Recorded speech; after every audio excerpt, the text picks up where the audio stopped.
So இப்போ பார்த்தீங்கன்னா சபரியும் திவாகரும் பேசிகிட்டு இருக்காங்க. அப்போ சபரி கிட்ட திவாகர் சொல்கிறாரு, எப்பா நீ அந்த ட்ரெஸ்ஸில் எப்படிப்பா நின்ன? என்னாலலாம் கொஞ்ச நேரம் கூட நிற்க முடியலப்பா. அரை நாள் ஆனனால நான் நின்னேன் சபரி. சத்தியமாக உன்ன மாதிரி என்னால் முடியாது சபரி. நீ பெரிய உழைப்பாளி சபரி. எப்படி சபரி நின்ன?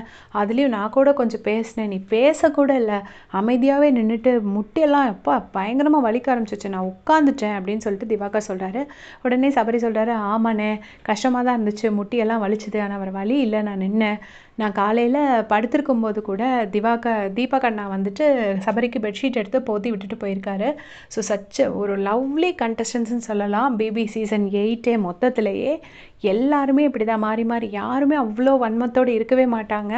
அந்த வின்னர் முத்துக்குமரன் ஓடி போயிட்டு திருப்பி வரும்போது கூட சௌந்தர்யா கூட டென்ஷனாக இருப்பாங்க, அவர் நல்லபடியாக வந்து சேர்ந்தணும் அப்படின்னு சொல்லிட்டு. அந்த மாதிரி ஒரு பாண்டிங் இருந்துச்சு.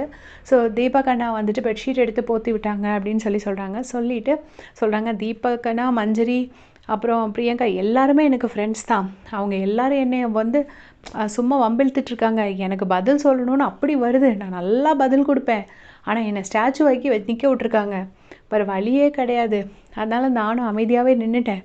அவங்கெல்லாம் இருந்தனால எனக்கு எதுவும் பண்ணவும் முடியல அப்படின்னு சொல்லிட்டு சொல்கிறாரு. ஸோ தீபக் அண்ணாவோட அந்த கெஸ்டர் வந்து உண்மையிலே எனக்கு ரொம்ப டச்சிங்காக இருந்துச்சு. இப்படி பண்ணியிருக்காரு அப்படின்னு கேட்கும்போது.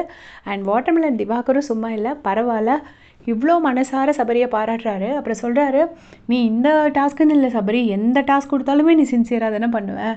நீ பொதுவாகவே நீ எல்லாத்துலேயுமே மேக்ஸிமம் உழைப்பு போடுவ, அதனால் உனக்கு அது சரியாக போச்சு. மற்றவங்களுக்குலாம் அந்த டாஸ்க் வந்து சரிப்பட்டு வராது அப்படின்னு சொல்லிட்டு ரொம்ப மனசார பாராட்டுறாரு.